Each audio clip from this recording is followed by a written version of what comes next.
Okay. Test, test. Okay, there we go. I'll just call to order this regular meeting of council at 4:31. Council would like to advise the District of Ucluelet staff, audience members, and the delegates that this council proceeding is being video recorded, and the recording will be live streamed or subsequent published on the District of Ucluelet's YouTube channel. Council would like to acknowledge the Ucluelet First Nations, of whose traditional territories the District of Ucluelet operates. Any additions to the agenda? None heard. Approval of the agenda, please. So moved. Seconded. All in favor? Opposed? Carried. And looking for approval of the minutes from November the 12th. So moved. Second. Any errors or omissions? Councillor Hoare? Minor typo on page 9. Second paragraph, it should be Waterworth, not Waterworth. There's just a missing R. Okay, thank you. Anything else? Okay. All in favor? Opposed? Great. And mayor's announcements, hence why everybody's in the room here today. I'd just like to welcome Paul Cumberland with the Royal Canadian Marine Search and Rescue. And he has awards for a couple long-serving residents. So I'll leave it to you there, Paul, if you wish to, if you have something to say or hand out. Perfect.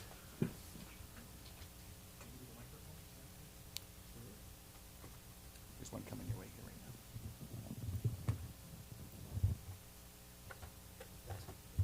now. Yeah, yeah. Of course it is. Yeah, no, great. Hi, thanks. Hi, thanks everybody. I'm Paul Cumberland from the Royal Canadian Marine Search and Rescue, and I'm delighted to be up here from Victoria to celebrate Brian Congdon and David Payne's medals for long service from Canadian Coast Guard Auxiliary, their national body. They were overwhelmingly endorsed by our team, crack team in Ottawa. A little bit about Brian, if that's okay. So Brian's been with the Canadian Coast Guard Auxiliary. Prior to that, it was the Canadian Marine Auxiliary. Now it's the RCM SAR. He started with a hand-me-down boat from the Coast Guard that came via Parks Canada. He's had a career that is longer than our record keeping, so we know that he's been involved in at least 55 search and rescue missions that have untold saved lives and property that has been kept out of going to the bottom of the ocean. But like I say, we don't think that's the true story of the amount of hours that he's put in. And so great honor to give him the Long Service Award and a certificate to share. Brian, if you can come up. Thank you.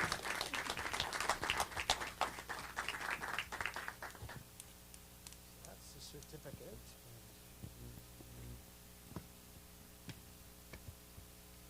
That's the medal.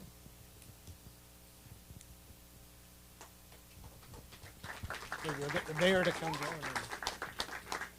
Come on in the picture, Mayor. Congratulations, Brian. Thank you, Mayor.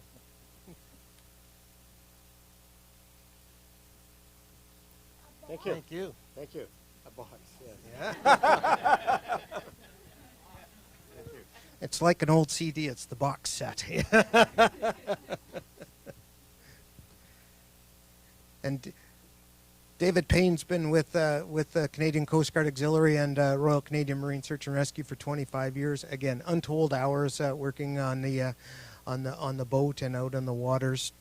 And he's also a Canadian Ranger, which is a partner with RCM SAR. So we're very proud to present him with the Long Service Medal as well.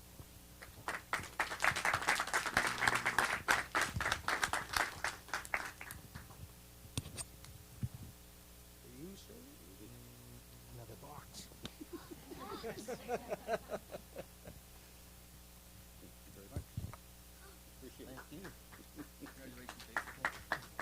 Thank you, Michael.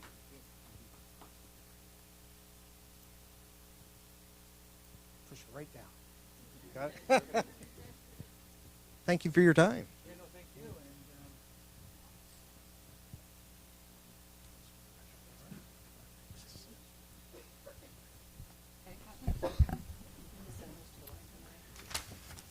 And both Brian and Dave, I just, from the Coast Guard's thanking you, but from the community in general, it's, I know that 25 years feels like a long time. I've known you my entire life, and you're definitely a staple in the community. It doesn't matter if it's on or off the water. So thank you from everybody in the community for what you guys are doing, and thank you.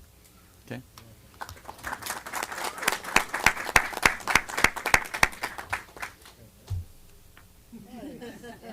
Again, you don't have to stick around. I think if you guys want to go celebrate, or I heard Grey Whale Deli's got a special on tonight, so.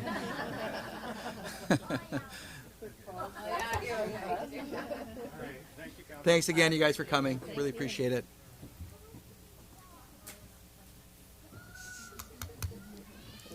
Treble.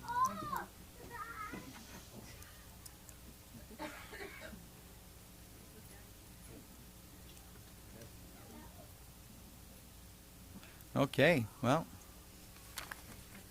they have a lot of grandkids. Yeah. Okay, the public input. Opportunity for the public. If you have any questions or concerns about anything going on in the community. Yeah.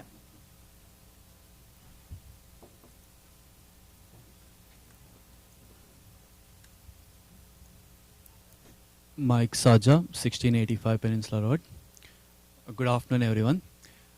I'm here to request a reconsideration of the rezoning bylaw for 1685 Peninsula Road. That's for, I think, 1257 bylaw number 2019. When we were at the last meeting, we saw a couple of opportunities. First thing is we got the community concern, so we're going to work on that one. The second thing is there is an opportunity for communication.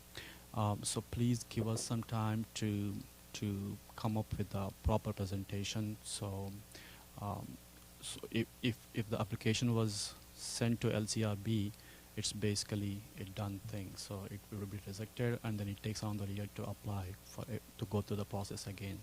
So we are asking to give us some time. So please reconsider. Give us some time to present the information in a proper way. And of course, you can make your decision one more time at that time. Thank you. Okay, well, thanks for the comments. Any other councillors have any comments on his request? But I'm pretty sure that just a bit of history. I know, Mike. I'm just going to say to the audience is we did have a decision that we made for Mr. Hansen, and then I know you know the process, and I've spoken to you about it. At that time there was some uncertainty amongst the community members about any of this council about if the decision was right or wrong. So we decided to bring that back, and it was we all five of us said we wanted to get some public dialogue, which has happened. And I believe that the decision that was made was the appropriate decision for the community members as well, all these councils members. Am I fair to say that? And so at this time, it would be inappropriate for us to be revisiting or delaying any kind of decision that was made at that evening at the special council meeting. We understand that there's going to be hardships with those decisions, but unfortunately, it's also a risk for the applicant. And right now, we have a lot of other things we need to stay focused on, and I imagine there'll be opportunities in the future, and I wouldn't know when that is. Okay? Thank you. Any other members of the public wish to bring anything up? Just your name and address, please. Your Worship, fellow council members, my name is Perry Askunas from Reef Point Development down here in Ucluelet. I'd like to address you today as the president of the Strata 4490, and that's the commercial building located at the corner of Peninsula and Boardwalk. Before I get into the presentation, my real brief presentation, I just have a little handout that was emailed to council. I don't know if it made it to you or not, so I'll just take the liberty, if you don't mind, to give you this quick little handout.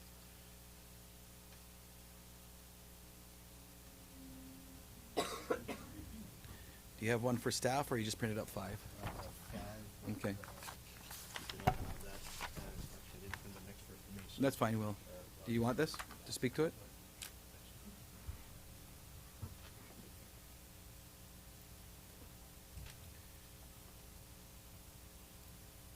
So my role here today is as president of the strata of VIS 4490, and as I mentioned earlier, it's the commercial building at the corner of Boardwalk and Peninsula Road. It's now more formally known as 1012 Tyee Terrace. I've been involved in the Reef project since 1998, so it's a long time. We've seen it devolved throughout the community. New buildings, new structures. I don't need to give you history. What happened here is in 2016, we received a notice that the district of Ucluelet was going to a water metering program, and as such, we notified all the cottage owners. They had to get into a water meter program, and that involved the commercial installation of a water meter for the commercial building. The original plan, if you will look at page 3 of the handout, was for a concrete based water meter, which we thought would have been too intrusive for all of the 30 strata lots. That strata consists of 31 strata lots, and so we engaged Herald Engineering to give us a proposal if we could put in a radio metered water meter, which would then go on the inside of the cottages. That took some time throughout 2016. There was dialogue with the district, and subsequently we got the approval from the district to go ahead with the water meter as suggested by Herald. So fast forward to the latter part of 2016 and 2017, we had to wait for the water meters to be delivered, to be installed. There was only a couple of, qualified district of Ucluelet plumbers that we used. And throughout that time, the council worked diligently to get the water meters installed, and more so on the commercial building itself. On the flip side of things, the district, because the meters weren't installed, was imposing levies, fine levies, that the water surcharge would be doubled, tripled, and quadrupled. So, what did that mean to us as a strata, and what did it mean to the commercial building? So the levies, if you look at the second page, and this was the information received from your finance department. In 2016, the water meter charges doubled to the tune of $1,152, and in 2017 they were $3,816. So what I'm here today is to request council's consideration to look at those numbers and waive those late charges that were assessed to the Strata Lot 1, which is the commercial building, and those charges are being reflected on their annual property taxes. So with having said that, if council can then take a look at that, and if they have any additional information they'd like to request from me, I'd be more than happy to provide that. But we as a council, along with Christine from Ardent Properties and Rod Graham, worked diligently as best possible to have these water meters installed. And it wasn't until January of 2018 that the commercial water meter got the sign off from the district. Okay. So I thank you for your time. No, thank you. We may have a couple of questions for you, so don't run off there. Sure. Mark Boyson, is this the first time you've seen this, or are you aware of this? Yeah, through the mayor. So we've seen this letter, yeah, and so I'm looking at it with staff right now. Okay. Okay, thanks for that. And I think the best thing is we'll just wait for staff to perhaps give us some more information regarding that, and then we'll get back to you. Is that fair to say? Absolutely. Okay. Thanks for your time. Okay, thanks for the presentation there, Perry.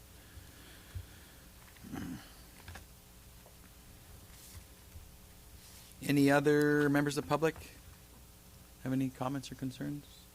No? Okay, none heard. Delegation. Drum roll for Mr. Morrison from the North Island College.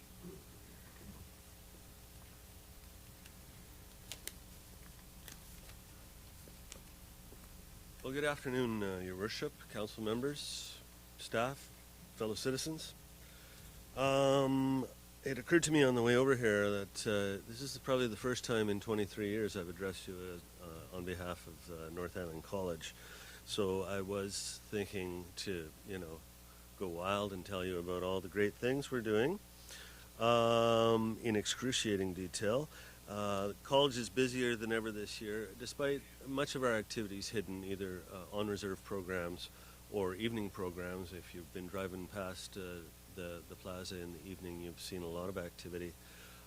One thing I can't resist telling you about is that we're actually using our technology, our ITV technology, and students are attending college in Port Hardy, but they're actually in the Yakula classroom.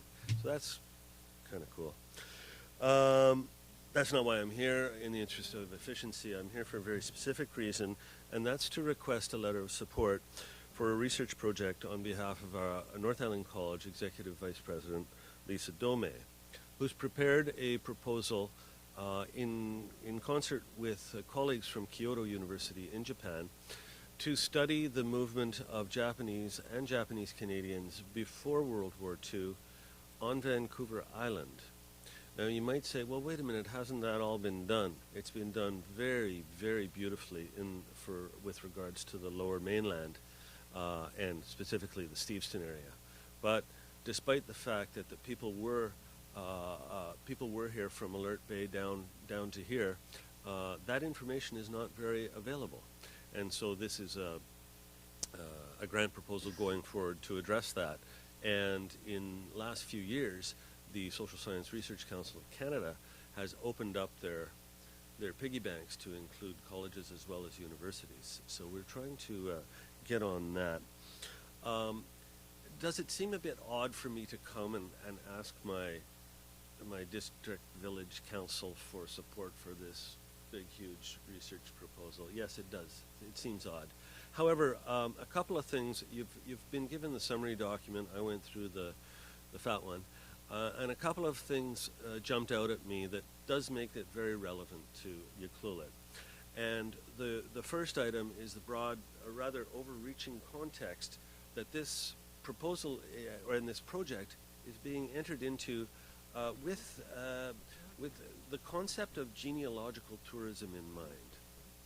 Now, as it turns out, this overwhelmingly high percentage of Japanese Canadians came from this tiny little spot, this village called Mio in Wakayama Prefecture, and so it's so basically people will from here will go back there, and then those who had family members participate in the early 20th century Canadian experience will also come here, and sometimes I think like right here.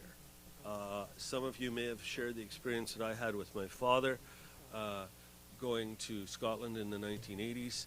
And we were tourists, but we didn't get a typical tourist experience because there were distant family members we had never met, and we were invited into homes.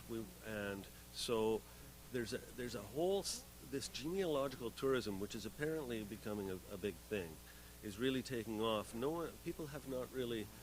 It's been pursued mostly in the North America, Europe context, and so this is turning it around now to address, well, how is that concept relevant to our relationship with our Asian people?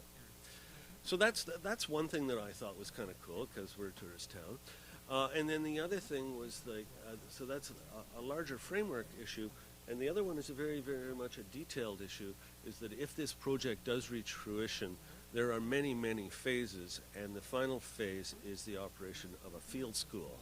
Ding, ding, ding, ding, ding. How long have we been talking about that sort of thing? So if this were to happen, I think that Ucluelet, with a very rich heritage in the Japanese Canadian context, would be an ideal candidate for that. So that's the carrot. That's the funny little carrot out there. I'll finish off by also the other carrot is, of course, to curry favor with the larger organization, North Island College. When I started 23 years ago, we had 16 small centers scattered across Vancouver Island. There were some dark times, and now there's one. Well, let's hang on to it. We did a self-interest there. I'm not here. The good news about my request for a letter of support, we're not asking for any money or in-kind support, just recognition from our municipal authority that we feel this is valuable research, and the letterhead, of course. Thank you. Oh. Perfect. And maybe some questions for you. Any questions for Mr. Morrison? I think it's fabulous. It's great. Okay. Well, if you don't mind, I got a motion. Oh, go ahead. Just a brief suggestion. It may tie in with this, I'm not sure, but the Historical Society here in 2018 submitted an application for Japanese Canadian sites in Ucluelet to be recognized as for historical significance, and they were successful in that application. So that might be something to incorporate into this. Oh, absolutely. And Lisa, my big boss, has been doing her homework, been out here a month ago, have had meetings with Clayoquot Biosphere Trust, with the Tofino Museum, and has reached out to Barb very much. How can we, again, that was why I was trying to convince her that this is the perfect spot for that kind of thing, especially given the activity in the last couple of years with the cultural festival, well, with everything, really. Yeah. So I will move that Council provides a letter of support for the North Island College proposal from MIO, Rediscovering Japanese Historiographies for Global Community Building. I'll second that. Any further discussion? All in favor? Opposed? Carried. And again, thanks for coming. It's whatever you can do to support the North Island College is another big staple in our community, and thank you for what you're doing. Thank you very much. Okay.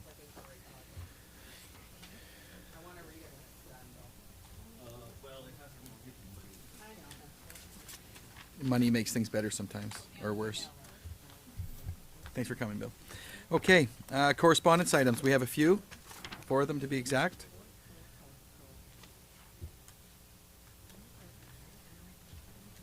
Any that, Councillor McEwen?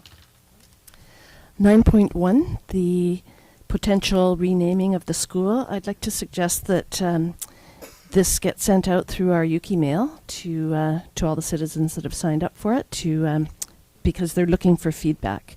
And they've created a site called Name Change at sd70.bc.ca to receive feedback.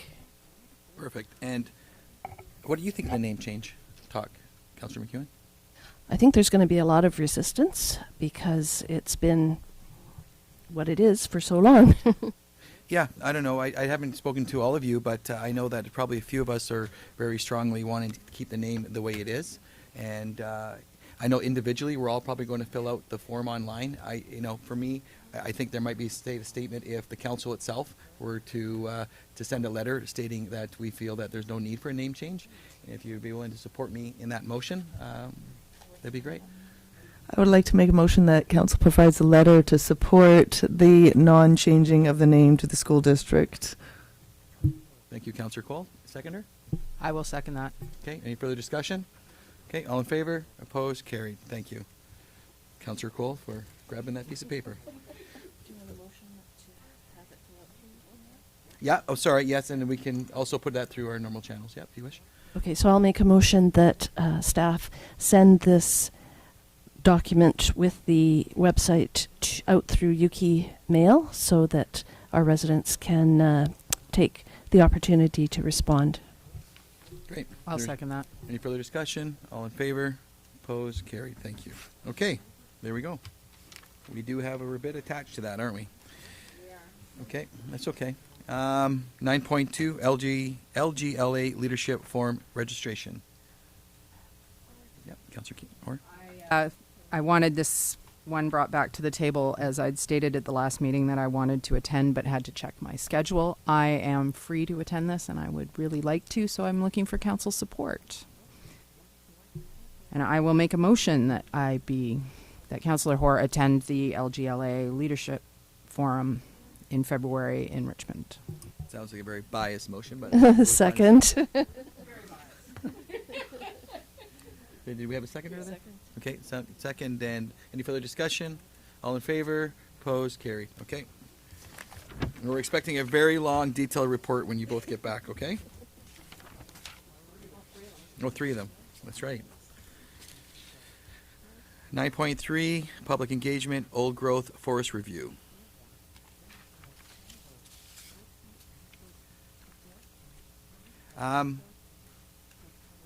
Again, here's another one. I think it's really important for us as a community to realize the forest sector. I believe that this strategy probably came out 3 or 4 years ago when the NDP maybe came into power, which kind of felt and the forest industry was doing quite vibrant and everything was going well, and it was an appropriate time to look at the old growth sector. We all know what the industry is like right now, and I believe initiatives like this, there's some value in it, but when you start talking about limiting where land owners or people like ourselves, community forest people, when you start limiting where they can and can't harvest, again, our community forest is a prime example of logging when the markets are good on certain species, and I would encourage everybody to get involved and say your voice, whether it's positive or negative. And there is going to be a working meeting in January, and I encourage everybody to stand united on this topic because it's really important about this resource sector being supported. Okay. Now you know how I feel about old growth. And 9.4, Duplex, 1641 Holly Crescent and 1639 Holly Crescent. Correspondence, but did you want to speak to it maybe a little bit, Mr. Gregg?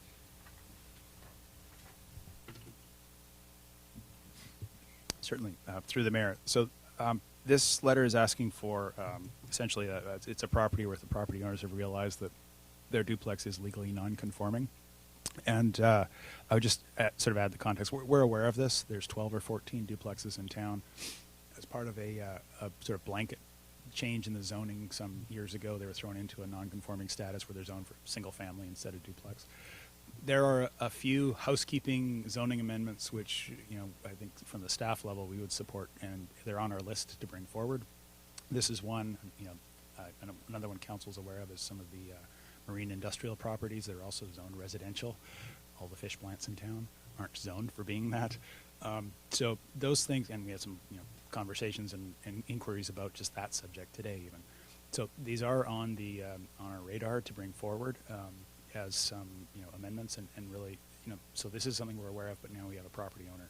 So I think the options are either to, I guess we'd be looking for some indication of the priority of this among all our other projects and bylaw amendments and works that are going on. And also the other option is for property owners to individually come forward as actually applying for a rezoning application. So that puts the cost and the onus on the property owner if they want to have that done. And we saw one recently where it was a commercial property and a house on a commercial property. This would be a similar situation. I would hope that within the next this coming year we're able to tackle those, and we were talking about this afternoon about strategies for bringing those forward. And so again, if it's a priority of council to do that sooner rather than later, then we would have to look at sort of okay, where does it fit and where does it shuffling the work plan. Okay, Mr. Gregg, is there any questions for him regarding that? Councillor Maher? Just a comment. I think it would be easier to tackle them as a block rather than individually, and it would be less costly for the property owners as well. And I agree with you. And we have a lot of things on the planning department right now, and I know we've talked about that. And I don't want the property owner to think it's not important, but perhaps if we can just throw a date on the calendar that an opportunity, a good time to perhaps getting into this housekeeping item, because that's what it is. We just had that recent one on Larch Road, and there's a dozen more in the community. I don't think you need a motion right now, other than maybe, I know it's on the radar, Mr. Boyson. Through the mayor, I'd just like to suggest that in the budget process, when we get into the planning department's work plan for 2020, we can really dive into, with the amount of workload, just to really clarify what council wants to have achieved by the planning department over the year, and we could have that discussion then, which would be, and I believe it's going to be February of 2020 or around that time. Okay, perfect. That works. Does it work for everybody? Perfect. Thank you, Mr. Gregg.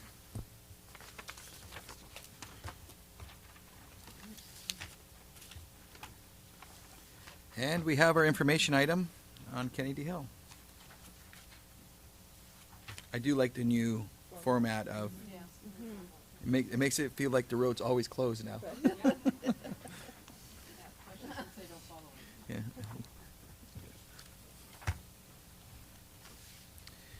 Council committee reports. Councillor Cole. On Thursday, I was with the West Coast Resource Society, popped in on them, helped them with their elections. So that was lovely. They do fabulous work. And nothing to report there, though. We had our Harbour Authority meeting. Was that a week ago now? 2 weeks ago. And our cannabis open house and public hearing. And so it's been an eventful couple of weeks, condensed into a couple of activities. And that's about it. I was away for a short period of time.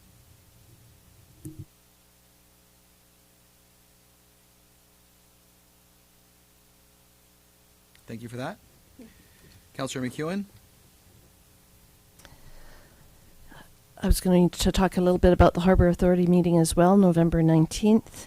The DFO were expected but did not show up, so we couldn't have much of a discussion with them. They have put the removal of 52 Steps dock on hold indefinitely, so that's probably a good thing. And the harbour regulation bylaw is going to be going through a review because it's fairly old. And I think the last time it was revised was 2011. And looking at things like having insurance required for all boats at our inner boat basin, not just the charter vessels, just to protect us for in case a vessel sinks or something happens to it. And then this past Saturday, I was at the Vancouver Island Regional Library Board of Trustees meeting in Nanaimo. They have had some good conversations with the Honourable Rob Fleming.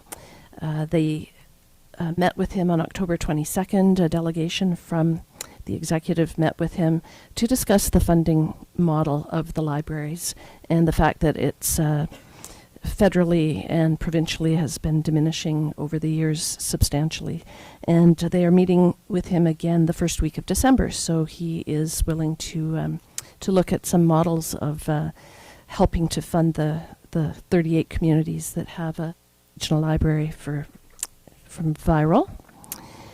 They did look at, again, remote participation in trustee meetings because there are 38 of us that show up at Nanaimo 5 times a year, and it's as far away as Masset.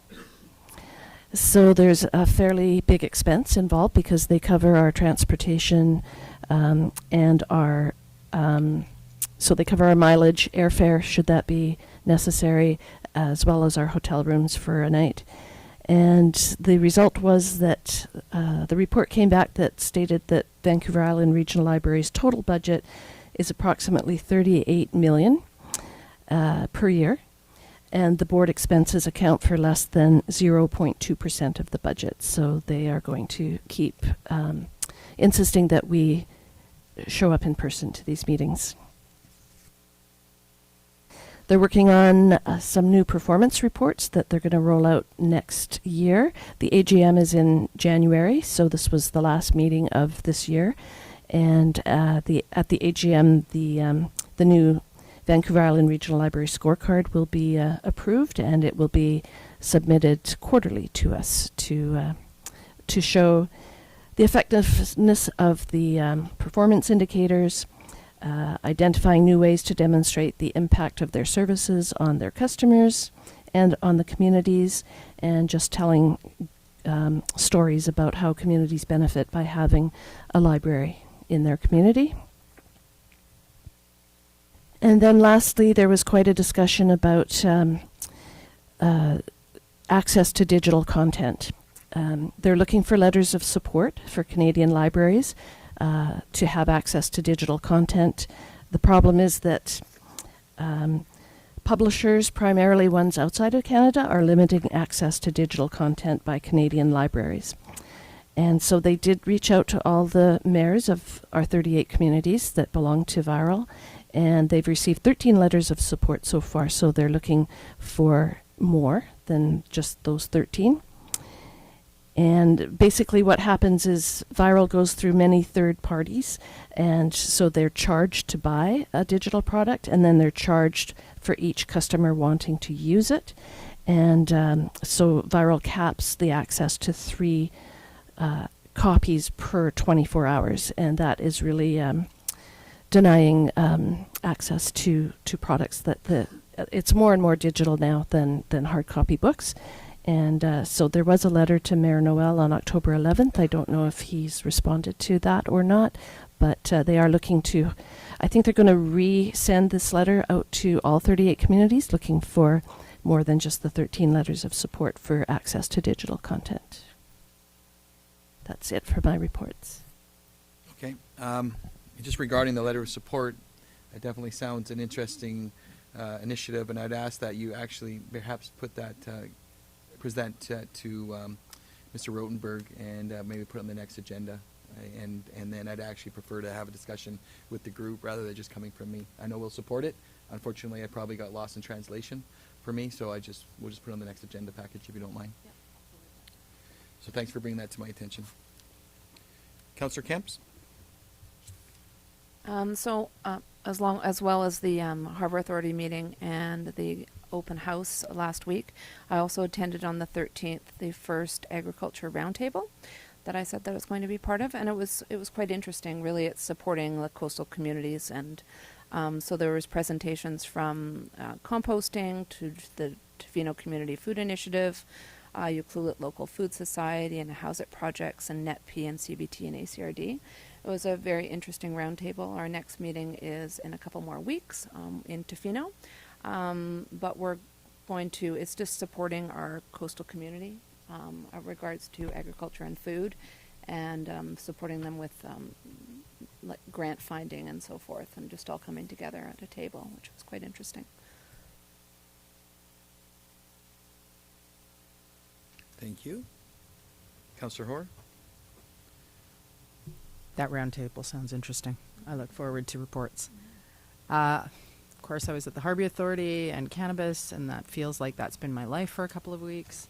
However, last week I attended the Central West Coast Forest Society's AGM, and I gave you guys all a copy of their little report. And just, it was fascinating. Always is, the work that they're doing. Couple little highlights. They raised and invested $1.1 million in research and monitoring and restoration in our area in the last year. Lots of volunteer work, 9 different watersheds that they're working on. What I found really interesting is not only large watersheds, but they're doing the small streams, which of course has a big impact on fish, the habitats and fish survival. So that was kind of interesting. The other thing is they are getting heavily into environmental monitoring, and environmental monitoring is actually now a big part of their world and their funding source. So we may see them in front of us just letting us know that they do that, because when we have projects and we need an environmental monitor, they are contracting this out. They're working on the BC Hydro project. They're working on Kennedy Hill. They're monitoring it in the up Cheek to She Park Path. So yeah, I just found that very fascinating, how big a chunk it is in their world.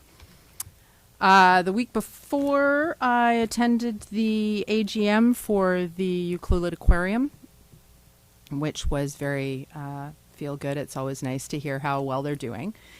They haven't seen this year an increase in their numbers in the summer. Big surprise. They're kind of maxed out. But their shoulder season is getting bigger. And so that's it's interesting to see how the increase is shifting a little bit. They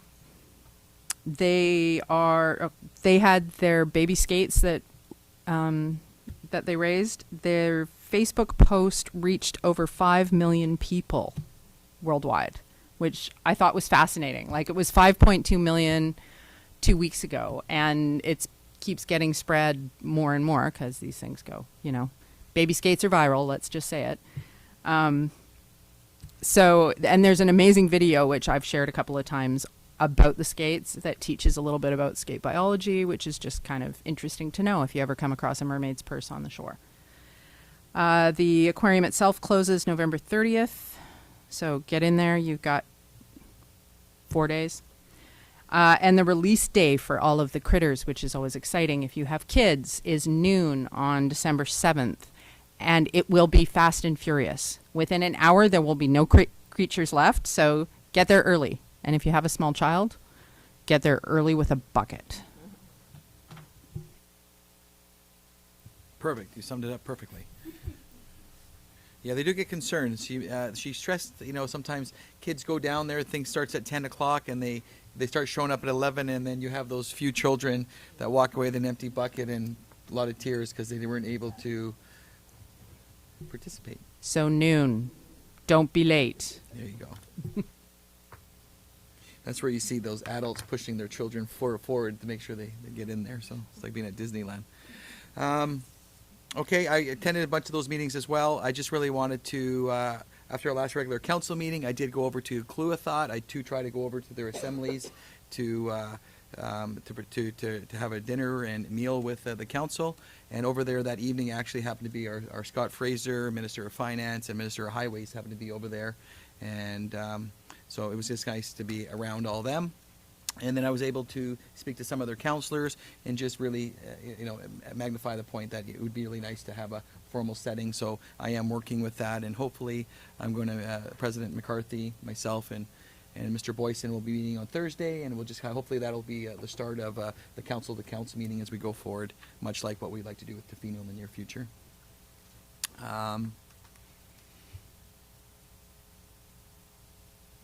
ACRD, John Jack was re-elected as a chair, and Josie Osborne was re-elected again as the vice chair. It was interesting. Mosaic Timber was there. They're the ones that have taken over Island Timberlands and Timber West. It might not matter how that affect us, but for those that may not know, they actually own the property that Thornton Creek Hatchery is on. And sometimes there are some struggles with the Thornton Creek Hatchery with perhaps upstream activities. So I did do a reach out to Mosaic about understanding some of their future plans just to really support the Thornton Creek Hatchery, and we'll just keep you abreast with that, how that goes. Aquarium AGM. Jennifer was there as well. Pardon me? Which one, the little cooler? Yeah. So she's referring to, they had one of the touch tanks, they had a little beer floating around it. So it was kind of, yeah. And they had a recycle bin there as well, so.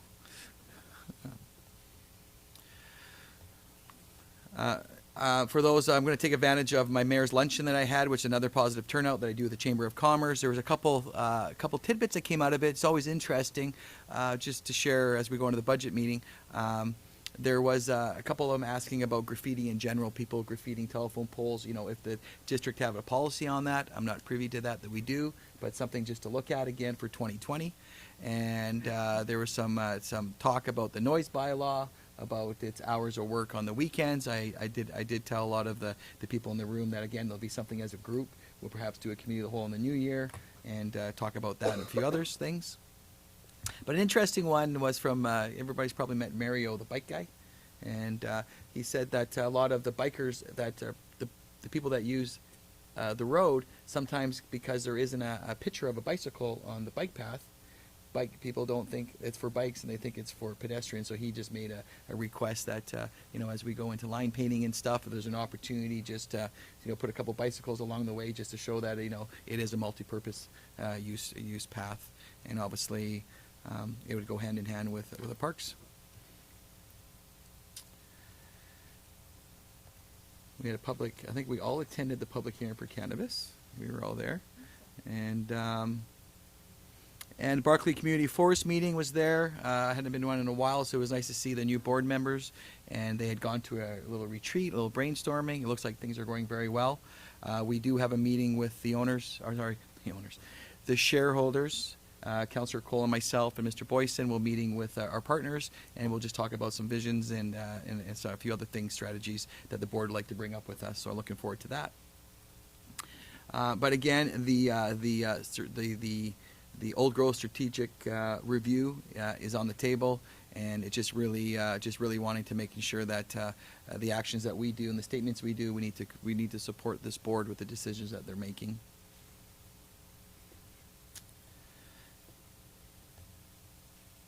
And that's all I have to report. I just feel like there was something else.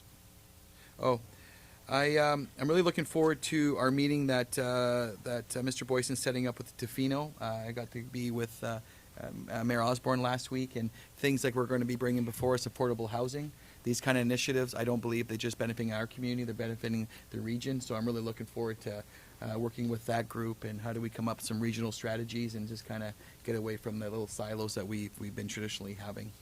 Outside of that, I think that's all I have.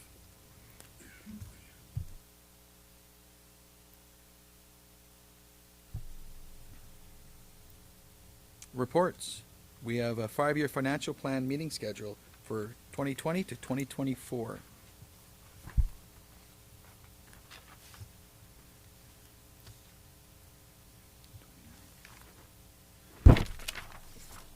Okay. Are there any problems with this that any of the councillors see?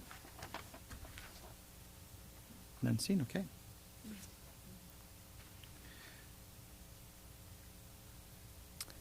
I'll move recommendation 1 that council approve the 5-year financial plan meeting schedule for the years 2020 to 2024 as presented. A second. Any further discussion? All in favor? Opposed? Carried. Thank you for the schedule. We're looking forward to it. Thanks, Perry.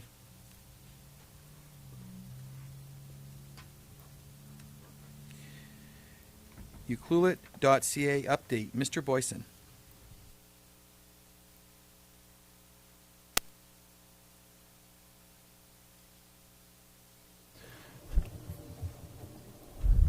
Through the mayor, so I'll just do a brief introduction and just want to do a quick presentation about our website update that we've done.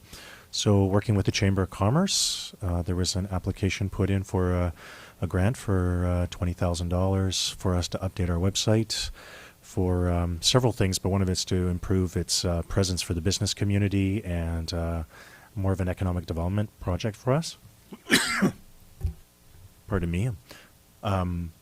So I'd just like to show a couple of those updates. I want to thank the Chamber of Commerce, and I can provide just a couple of quick points, and Joey might highlight a few other things under the development section. But primarily what we did was, one of the first things was, this site was originally developed working with Tourism Ucluelet, having this website as a function for some of those Tourism Ucluelet resources. But now with the Discover Ucluelet website fully functioning, run by TU, we now have just a direct link from the Discover button, so Joey can select that, and it'll just take the user directly to Discover Ucluelet. And this is the main site that's maintained by Tourism Ucluelet. So we did have some duplication there, and that's now been eliminated, so that's one clarification. And going back to the page, we have a new section called Development, and that's really to focus on things and make things easier for people who are coming to look and do business in the community. We wanted to streamline things for the planning department and make it easier for them as a part of the workload we keep discussing in our planning department, is try to make it easy for people to be able to use the website and try to use the website as much as possible to provide answers, so that if we make it more usable, that will take less time away from our planning department doing work. So the planning, building, and bylaw section has been streamlined and updated just to provide some quick answers right away for people who are looking to get things done in the community. And then the other sections in there, we didn't have to update a lot of the content in here, just to clarify, but just to reorganize it and make it clearer for people to be able to use the information. And Joey, if you go back to the development section again, on the link. And then the section that's really been updated is the doing business in Ucluelet and the community profile, which a significant amount of content's been added here. So I was going to get Joey to just make a few comments on it since he was intimately involved in the development of it.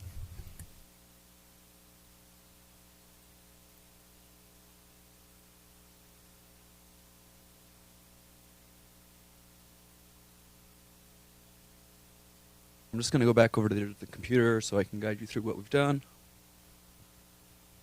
So yeah, obviously this was partially funded through an ICT grant with the district, which the district in partnership with the Chamber of Commerce applied for. And you'll notice that under the development tab we have quite a few sub-tabs here, one of which is business licensing, no major changes there. But there's the doing the business in Ucluelet tab here, which displays a series of different assets for business people coming to the community who are either starting a new business or trying to evaluate whether to start a new business in this community. One of which is this Business Opportunities Guide, where we took quite a bit of the data that we received through the Uber program and were able to integrate it and create some helpful suggestions and identify areas of growth for prospective business owners. The Doing Business tab also goes on, so I'm just going to go back here to the previous tab. The Doing Business tab also seeks to highlight local business success stories, which we hope to continue to grow as time goes on and develop more and more content. It also identifies a series of business supports and links for local businesses and new businesses starting up. It also identifies a series of economic indicators, which prospective businesses may or may not use to assess the viability of starting a business here. And finally, it has a step-by-step guide to starting a business in Ucluelet. This guide here steps you through these 12 steps, which include reviewing local bylaws to make sure that your business is in fact lawful.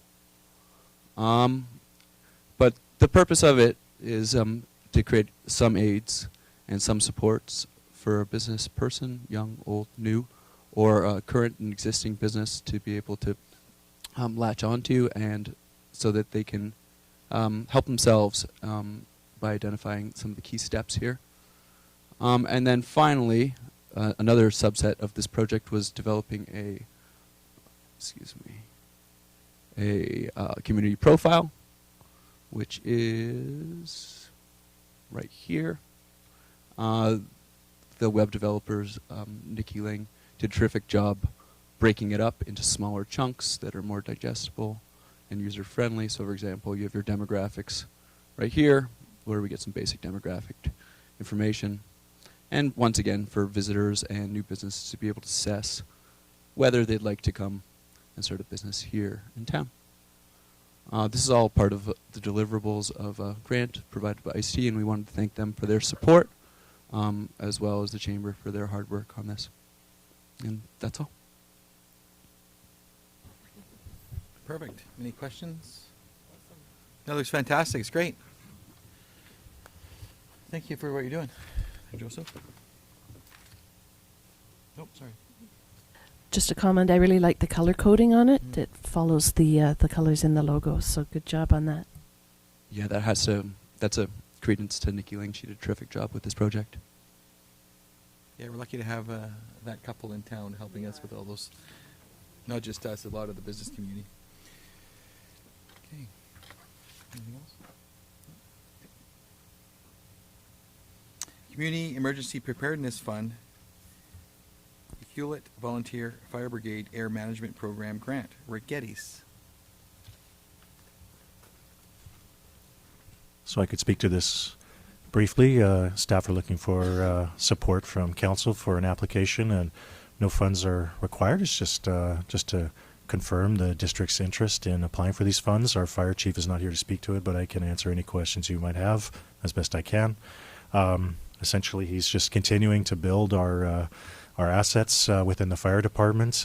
This is improving the gear of our the gear for the firefighters. So now with the new filling station that we're going to have, this grant would provide us with new lightweight bottles and also improved mask gear for the firefighters as well. So it's another really positive step for the fire department in adding gear to our supplies. And there's a lot of opportunities with this grant we've taken advantage of over the last 2 years, and it's great to have our fire chief continuing to identify these opportunities for us. So if you have any questions, please let me know. Any questions? I think it's pretty cut and dry. Okay. We have a couple recommendations before us. I'll move that council supports the activities outlined in the District of Ecoolot's 2019 grant application to the UBCM Community Emergency Preparedness Fund Volunteer Competent Fire Department's Equipment and Training Grant, and that council will provide overall grant management if the District of Ecoolot is awarded the UBCM Community Emergency Preparedness Fund Volunteer and Composite Fire Department's Equipment and Training Grant. I'll second that. Any further discussion? All in favor? Opposed? Carried.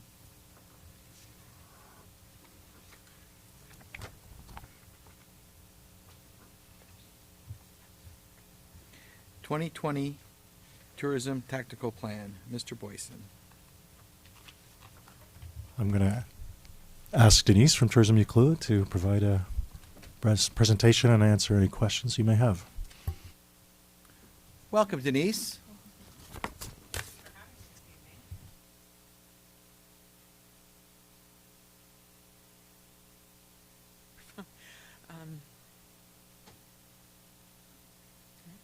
Do I have to wait a second, or will it start working right away? It's on. I just want to make sure it's...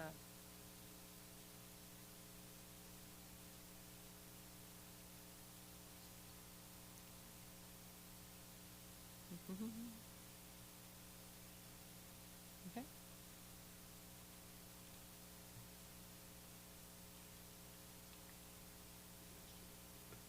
Okay, go ahead, Joey. Thank you, Your Worship and Council, for having this evening to present our 2020 tactical plan. Next slide, please.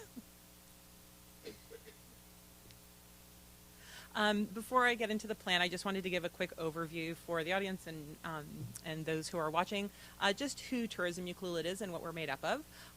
We started back in 2009 as a subcommittee of the Chamber of Commerce, and in 2015 became an independent association reporting directly to the District of Ucluelet. In 2017, we took over visitor services, and so we managed the property out at the Junction, the Pacific Rim Visitor Center, as well as the seasonal center in town through the Chamber of Commerce building. Where our board of directors is made up of 10 directors plus 3 representatives, one from the district, the Chamber, and Parks Canada. There is myself as the primary employee to the board of directors, and I currently have 2 permanent staff at the visitor center. And as I've noted, and as you'll see in the new tactical plan, we look to be hiring 2 more staff in 2020. Next slide, please. And what is Tourism Ucluelet, and what is our role within the community? We are a destination marketing organization that collectively builds a strong, genuine brand through focused marketing, sales efforts, and industry collaboration. Our role and one of our goals is to increase the length of stay of our visitors, to increase visitor yield, and encourage return visits. And our primary focus has been the shoulder season and off season for quite some time. We really do limit to do very little advertising for summer promotion, as everyone is fully aware that the summer is busy enough. And our primary markets are short haul markets, which include Vancouver Island, the Lower Mainland, BC, Pacific Northwest, and Calgary, and Edmonton. We're also responsible for Ucluelet's brand and customer service, and obviously, as I'd mentioned before, running the visitor centers and working collaboratively with the district, our local societies, Tofino Parks, and our regional and provincial destination marketing organizations. Next slide, please. Our primary funding source is the Municipal Regional District Tax, also known as the MRDT, formerly known as a hotel tax. And in our municipality, it is 2%, but there are other communities that are at 3%. Currently, the MRDT was historically collected by accommodators in town who had 4 nightly rooms or more within the district of Ucluelet. And now, as of October 2018, that is now changed. So anybody who offers nightly rentals is required to collect 2% unless they are solely listed on Airbnb. We also receive grants through Canada Summer Jobs, the Destination BC Visitor Services Program, and we also have other revenue streams through the Visitor Center. Next slide, please. And this is just an overview of the MRDT collected since we started. And we are currently on schedule to increase another 3% from the revenues collected this year. Next slide, please. So in the spring of this past spring, Tourism Ucluelet held a multi-day strategic planning session that Mayor Noel and Mr. Boyson both attended, and it became quite relevant or prevalent to us that as Ucluelet was growing and changing, so were the roles and responsibilities of Tourism Ucluelet. And so from that stemmed a brand new purpose statement as well as 3 primary pillars that Tourism Ucluelet will be shifting towards. Next slide, please. So from those meetings, the purpose statement that the board had approved was, by 2023, Tourism Ucluelet will lead Ucluelet's vibrant and sustainable tourism industry through industry collaboration, responsible and authentic promotion, visitor and community education, support for community priorities, and accountability in our operations. Next slide, please. Our new pillars for success was foundation of digital success, so seamlessly connecting with consumers and expanding the visibility of Ucluelet's business and experiences while demonstrating a strong return on investment. Innovate on responsible and authentic promotion, so we would embody Ucluelet's unique spirit and charm through innovative promotional campaigns that emphasize authentic and responsible experiences. And visitor and community education. Tourism Ucluelet will also move forward to create a network of local and guest advocates who will amplify the Ucluelet message. Next slide, please.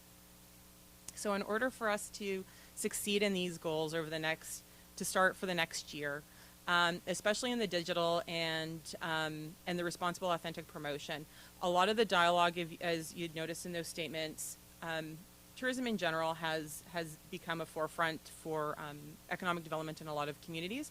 But what we also found is that Ucluelet is coming to a position where we have built the brand and people are aware of us. And so Tourism Ucluelet came to the conclusion that after this time frame that we would be moving away from destination awareness and more into authentic promotion of sustainability, as well as responsible tourism. And in that aspect, it would be showcasing rebranding. So part of this is we would be hiring a new creative firm to assist us in this specific area because the language is very different than brand awareness.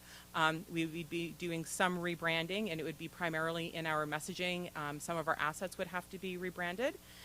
Digital social media and storytelling would focus on that. And what we would be doing is, instead of kind of doing a mass spread, we had always done targeted marketing, but this would be even that much more highly targeted, and we would be focusing on consumers and visitors that have that are eco-conscious, are a higher yield consumer, so they tend to stay a little bit longer in the area.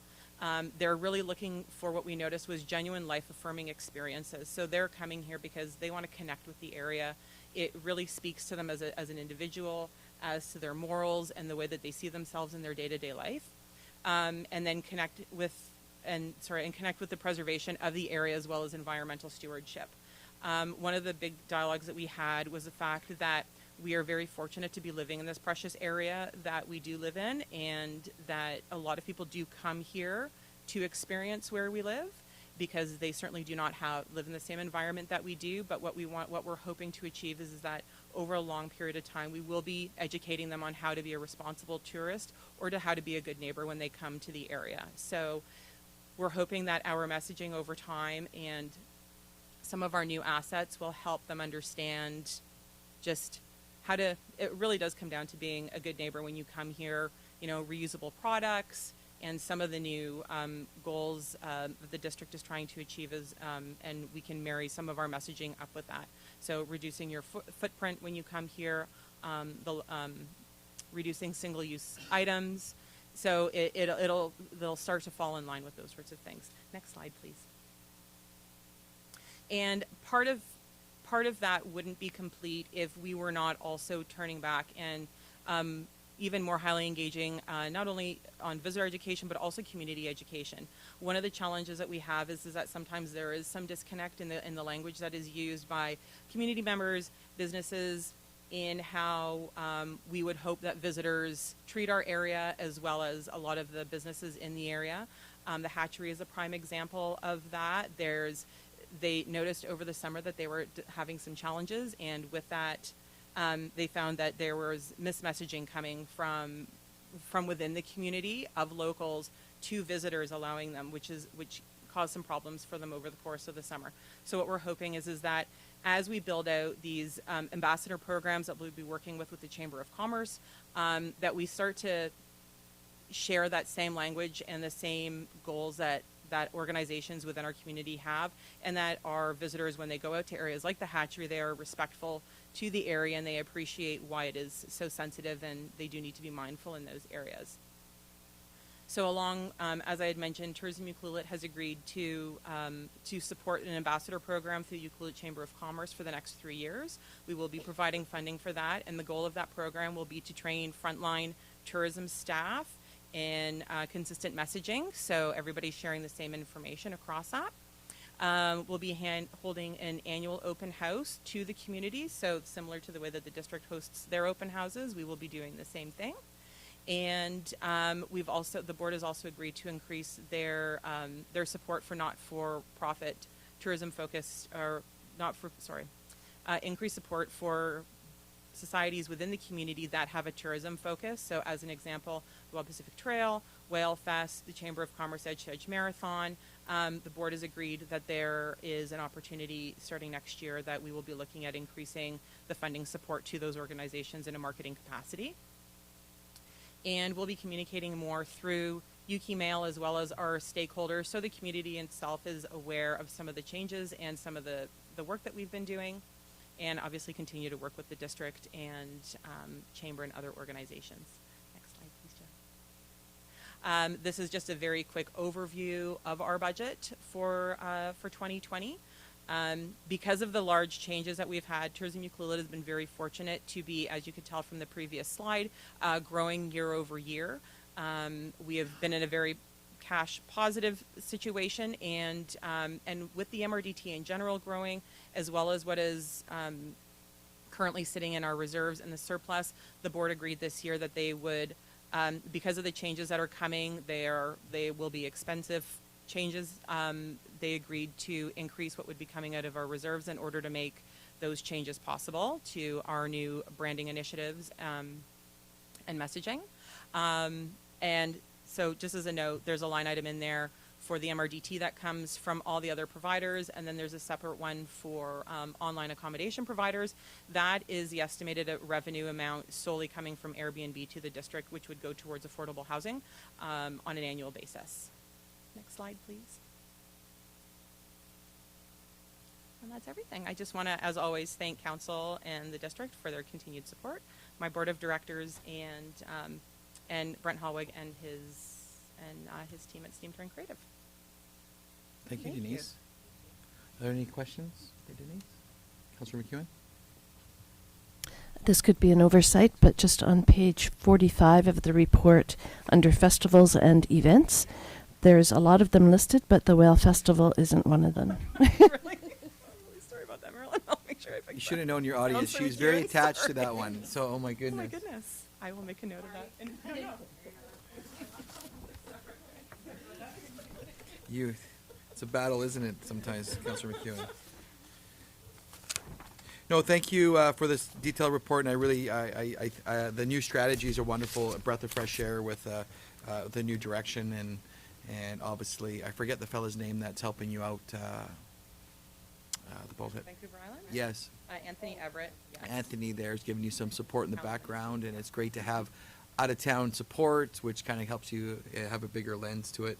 And again, it's just really, when you see the potential for affordable housing that we're directing that, I don't, maybe Mr. Boyson might have the answer, but I'm going to assume that not every resort municipality community is earmarking a certain percentage towards affordable housing. Is that fair to say? Through the mayor, so out of the RMI communities recently, they were surveyed, and I think it's just a handful of them are actually dedicating these online accommodation platform additional funds that have come up towards affordable housing, but we're one of them. Yeah, which is great. You know, it could have been an easy line item of increasing it to 3% and taking, you know, it speaks volumes to your group, and you're doing more with what you have. And keep up the good work, Denise. Thank you. Thank you very much. And we do have a recommendation here. I'll move recommendation 1 that council approve Tourism Ucluelet's proposed 1-year tactical plan for 2020. Any further discussion? All in favor? Opposed? Carried. And thanks again.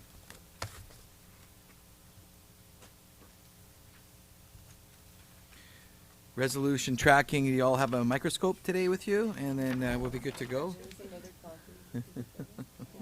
I did. So. Okay. No recommendations? Any questions regarding that document? I like the bigger version. Yeah. Did you have anything, Councilor Kuhn? No? Okay, perfect. Moving along. Legislation,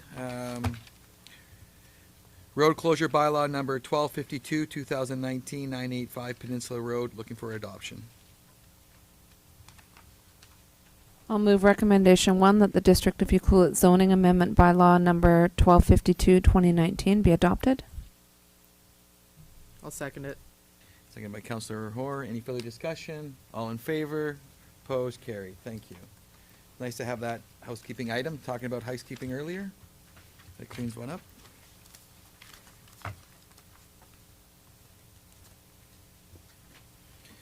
Okay.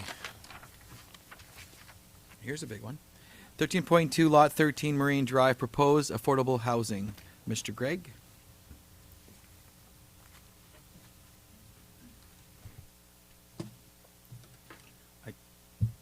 Thank you. I just noticed I think there was a typo.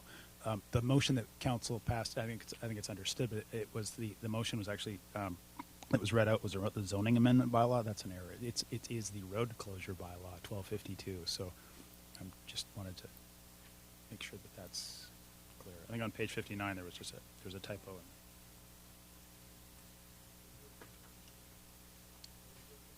Just the motion that was read out was that incorrectly referred to it as a zoning amendment bylaw.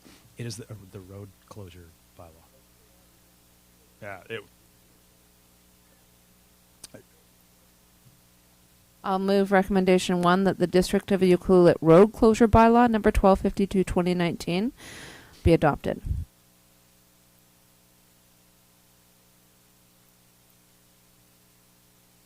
So we're just dotting our I's and crossing our T's. This, through the mayor, this is an affordable housing proposal for Lot 13 on, as it's referred to, Lot 13 on Marine Drive. We've been working, I'll just start by saying we've been working with Andrew McLean, who's the applicant. He's been very patient with us. We've had many discussions over the past months. And I just say, as an introduction, he's trying to create something a bit new and slightly out of the usual mold. And this is really an affordable for-profit housing development, which in some ways, in our discussions around it, it's a social enterprise. He's expecting a return, but also is proposing to deliver affordable housing for the community. And so it's an intriguing one. And so we wrote a little report that gives some insight into the development. And I think that there's it talks a lot about affordable housing and background and doesn't talk a whole lot about the development itself. So I'm just going to propose that I give a little overview of the development, what he's proposing, and then I'd maybe invite Andrew up to describe the units in more detail, because he has some more information on sort of what the units would be that he's thinking of building here. And then I would offer to go over, just to make sure that everyone's clear on the background of Lot 13, the zoning, the MDA, how that came to be, sort of what the expectation is, what the affordable mechanisms were that were being expected, and how they differ from what's being proposed. And this overview, and make sure if council has any questions about what's being asked. And at this point, this is early in the process, so as the recommendations would be, if this were moving forward, and when we do think this warrants moving it forward, it would be then drafting bylaws and a whole lot of details. But we're looking for some direction from council on this, and I think both, the applicant has invested quite a bit of time and effort into this, and money, and so some direction to give some, some ability for staff and the applicant to work together and make some decisions going forward. So I would maybe just start with, I'll give a bit of an overview. Joey, the magic wand here does not seem to be working despite a new battery, so if you could advance the slide. So this is, Lot 13, I think probably council are aware of the location. Marine Drive, it fronts on, it's really opposite Browns Beach, and this would be Lot 12, which is owned by BlackRock, and the BlackRock staff housing would just be out of the edge here. So it's, does have some single-family homes that are really bordering on the right side of the screen. There's a stream corridor that goes right along next to, and the park that is part of the district trail system that has the stream corridor, and there's some more houses opposite. And just out of view to the top of the screen here, there'll be the Whispering Pines manufactured home park. And I would just note that there is a statutory right-of-way, council may recall or may be aware, that the district acquired over what was formerly was road right-of-way, but we do have a right-of-way to extend services potentially down to this corner of the property here. So the plan, the site plan, it really is, it's a taking the form of micro lots, very small lots with modest homes on them as a new neighborhood. That this would be a road coming off Marine Drive. The drive would come in. There's a couple of turnarounds, a little hammerhead at the far end. And so 33 lots with modular homes would be placed on the site. There is an area, some of the sort of darker dots here are some of the larger trees that are proposed to be retained. And so there's an area that would be a small sort of parkette with a couple of the larger trees and the play space. And then connecting, this is the blue, we tried to highlight the stream itself, and there's a trail that goes through, and so there'll be some connections on either side to the trail. So, fairly straightforward, lots fronting onto a road kind of layout, but it does propose to have an area sort of to be leaving in more natural state around the boundaries of the development. In the staff report, there was some discussion of the stream and the 30-meter, how the OCP and the zoning talks about the 30-meter setbacks. That sort of setback is really also an assessment area, and so as part of the application, there is a stream assessment that was provided by a biologist who recommended a 10-meter SPEA, the Stream Protection and Enhancement Area, which is really now that they've looked at it in detail, they sort of set that 10-meter swath. The plans currently show about an 8-meter setback on the rear of some of those lots, but that could be certainly adjusted to match the 10-meter protection area for the stream as we get into the details of ultimately be a subdivision process here. I should just pause to see if there are any questions about kind of the layout of this or the overall development. So next slide, please, Joey. Councillor McEwen has something. Oh, certainly. I noticed that it's a mix of rental and purchase, and just wondered what that mix was. How many are for rent and how many are for purchase? At this point, and I'll let the applicant speak to it, it's not entirely determined. And so the applicant partly is trying to see, I think, is wishing some flexibility to see what is the market and the uptake for purchase units versus rental units. Because the last thing that we want is something that's locked into an agreement, which then ends up in a vacant unit. At least that's certainly not what the developer would wish to see on any development.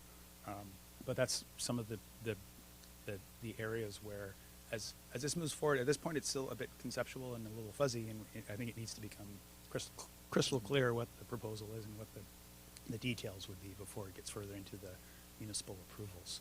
So at this point, we don't have like a set number necessarily. Okay. Joey, could I have the next slide, please? This was end, just a little larger view, and one more, please. So maybe I'll just allow the applicant to describe the units themselves before he gets a little further into the background and the affordability measures. Yep, come on up, Andrew.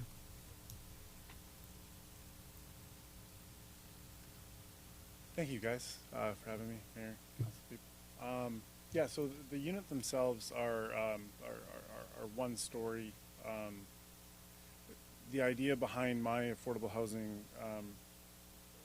proposal basically is if we keep everything smaller, it is affordable by nature.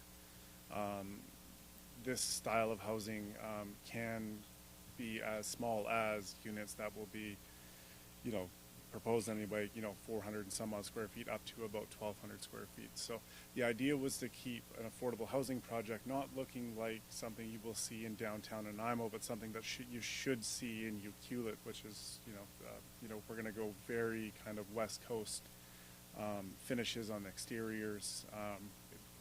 I am not proposing by any means this is going to look like a trailer park. This is going to look very much like, basically smaller houses. We are, as far as materials go, we'll spend more money to make sure that the exterior looks are basically something that's going to last for a long time. My vision with affordable housing is a lot of times when people think affordable, they think about 3-4 story apartment buildings and jammed little units and everybody running around hallways. And it's important to me to give everybody a little patch of grass, and I think that's the conversations I've had with Bruce and John was really, let's try and look at something more linear than going up, and I think that's kind of the vision that we have come up with so far. So, but happy to answer any of your guys' questions today. Any questions for Andrew this time? Councillor Hoare? Is there a plan for there to be, I don't know whether it's a crawl space or basements, are they just the one story? Is there anything below? I think of it in terms of storage. I've lived in a lot of very small places in my life, and it's always good to have somewhere to put stuff. Yeah, when I moved in with my better half, she had a storage unit already full, and I had to throw out everything. So I understand that. Yeah, no, we. It is not an easy site to develop. It is fairly rocky. We have had conversations with unfinished basements to start with. Yeah, that will be the goal. I think, Bruce and John had mentioned about aging in place, and it'd be, if somebody were to have one of these, if they had a child or maybe two, then, they'd be kind of forced to move. So I think it's important to where we can, absolutely, and, we'll probably know more as we get further into it on how many are, easier basements to dig than, having to blast, pretty heavy just to get one. But yeah, also committed to a 10 by 10 shed on every, or if it fits, exterior shed. So it will be a mix of unfinished basements and crawl spaces is the hope. No, and Councillor Hoare, I agree with you. I know he's heard this from me many times, and I think it's really important. It's okay that someone living in a 700 square or 800 square foot, but we're North American living, where you got Christmas lights and Halloween treats, and you just need to be able to provide a space, whether it's a crawl space or where you've said that if there's an ability to have that that unfinished basement, it really allows for that growth and family growth where they are. The other thing I'm thinking with our wanting to have a walkable and a, encourage environmentally friendly transport is somewhere to put a bike. Or whether it's a communal shed spot or something, but just because I currently live in a townhouse and I love my townhouse, although there's minimal storage, but I have nowhere to put my bike. Yeah, sorry, can you go back to the last slide? We've had a lot of discussion as far as where that little parkland, I call it a parkland, it's, thank you, yeah, the parkette, as to how to finish that. I know even some discussion as far as maybe, donating back to the municipality for, maintenance and bike storage. Yeah, I think you're exactly right. I would like to see some, if we can do bike storage there, I think that would be fantastic. If it has to be on the lot, then people do have, you know, their individual lots to do what they want. Yeah, it's a West Coast living, and I know that you've heard it from me, but I'll just say it again. You know, having that shed, having that spot to gather things, the bike, having a little park. You know, this is not a development where, you know, a person rolls in with their RV trailer and parks it in the front for winter storage. This is really a spot where they would need to have strong, you know, if it's a strata bylaw in order to respect each other's, to be neighborly. There, you know, where there's limits of cars to where you park. Otherwise, it can get really out of control quite quickly. Because it looks quite nice here, right? Yeah, and I think that's definitely the goal moving forward. And I think that's what you'll probably see why we go to a strata, is that so that you know, we can register strata bylaws, you know, on title that are basically easier to police than, say, a covenant on title, right? Like a building scheme. So I think that's when Bruce says this is very conceptual. It is, because and I'll quote him: "The devil's in the details" on this one, and it really is. There's a lot to think about as far as, you know, I don't want it to look, and, you know, there are very nice mobile home parks, but I don't want it to look like a not a very nice trailer park. So I think that's why if we were to go to, you know, maybe some sort of a strata, that, you know, there is, you know, on-site maintenance, on-site, you know, gardening and whatnot, so everything kind of looks Right. really At the end of the day, there shouldn't be 33 lawnmowers, I guess. Right. Yeah. You know, there's some positives there. Well, but I got a few other questions, if you don't mind. Did you have something else there? No, to say, no, or I'm just- we'll yeah, I'm just- I just want to keep this dialogue. If you guys have some questions, just speak up there. I know it's very early, but the report's fantastic between the planning department as well as the consultant that helped out. It's not what it was designed. There was a 2005, there was an affordability document that was created. And again, it was something that was created without, because I think we have a box right now, and we're trying to fit what the document says into this, and it doesn't, because, you know, and I do like this model. I know it's kind of upside down where, we got the landowner, warehouser, we've got a developer, we've got sound plans. Traditionally, you would have a bunch more meetings for a few more years, and then we'd sort out the details. You know, I know in the recommendations that we have before us, that there is definitely some direction giving staff that we need to sort out, you know, clarification of who would qualify, what would the rent be, and all those kind of things. And I know I'm very trustworthy that we're going down the right path. You know, we're talking about the potential of, if there's 33 units, if the developer says, look, you know, he wants to keep 10 or 12 or something for himself, for his company, in order to do affordable renting units, and that there's an ability to put 18 or 20 on the open market for purchase, I think that's a big win for the community.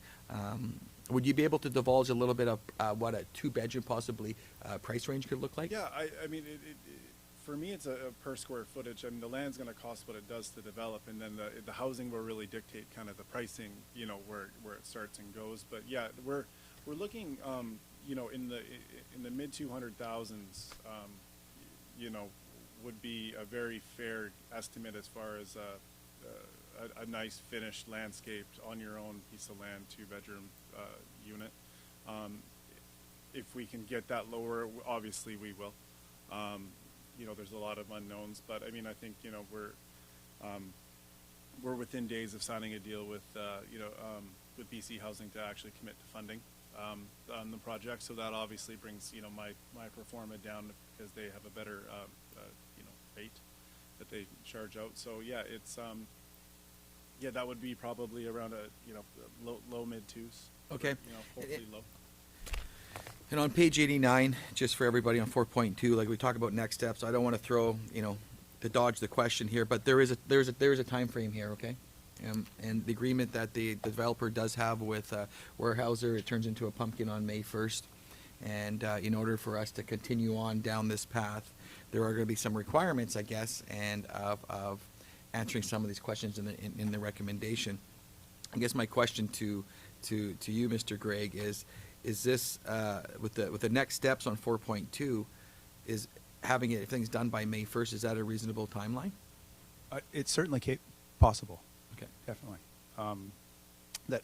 You know, as I understand, and we had some discussion that, you know, the adoption of the zoning is a key step, and that timeline, you know, certainly we could achieve that.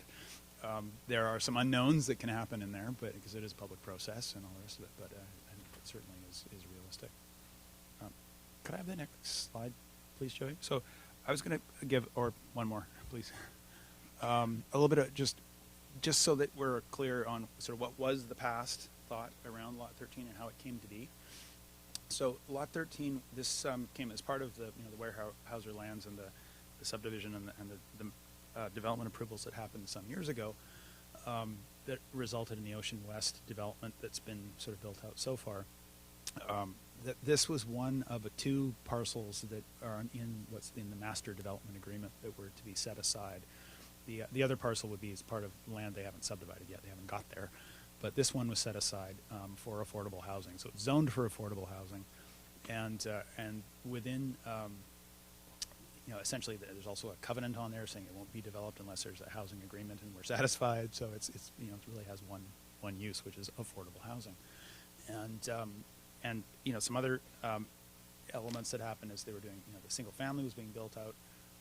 The Lorne White Place were some of the smaller lots because there was a difference in size of the lots, and those were made available to locals first. That was part of it as well. But that this was to be triggered by the development of affordable housing units was part of a density bonusing that was set out. So additional zoning density was granted in exchange for partly amenities that were being provided for the community as well as these affordable housing lots.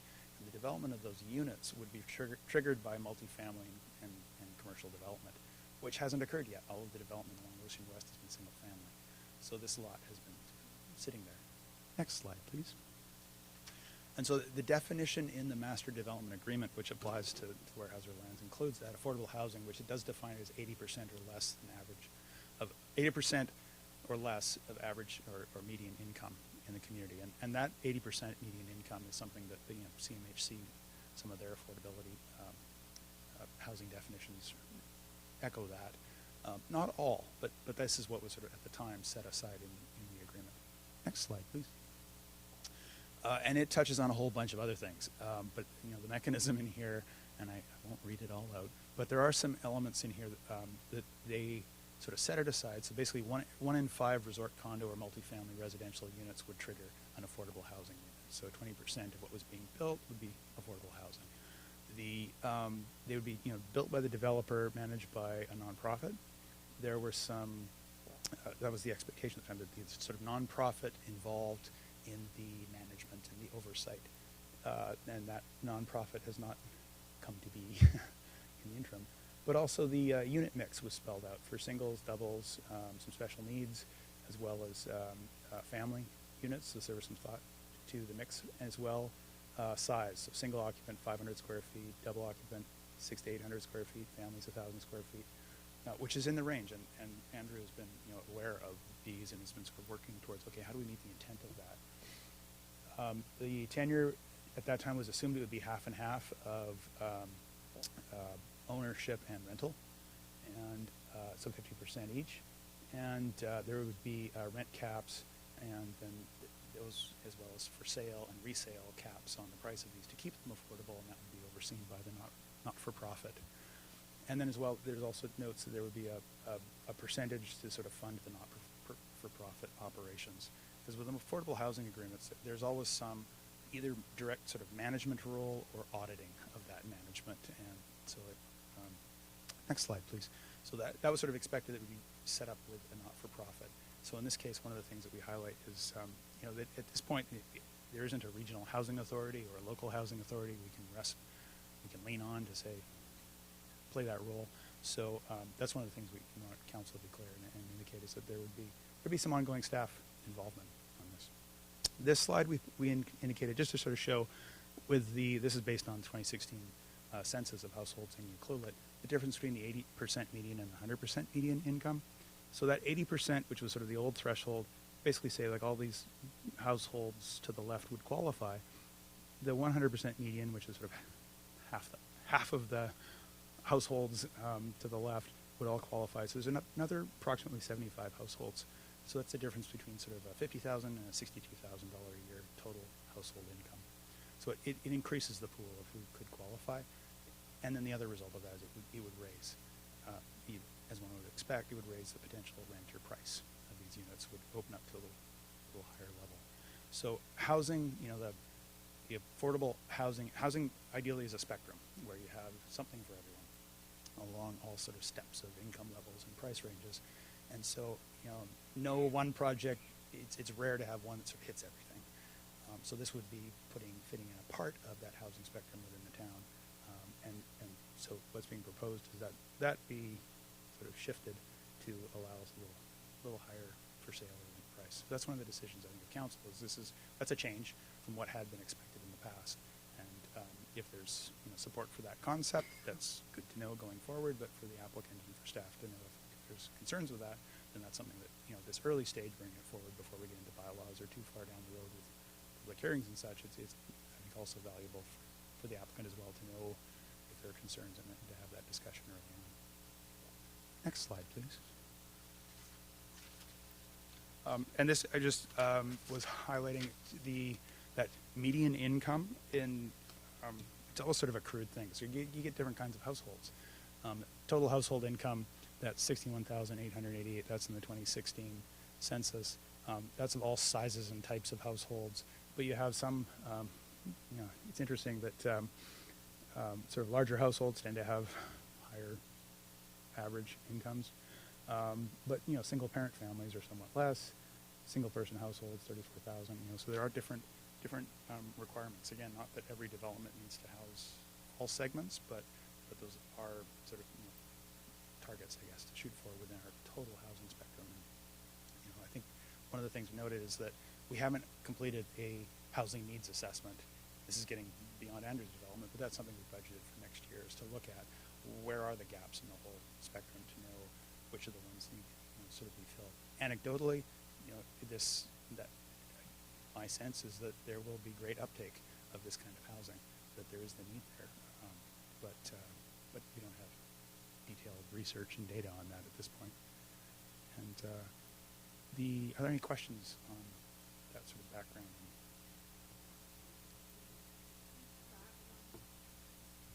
Can you go back one slide, please?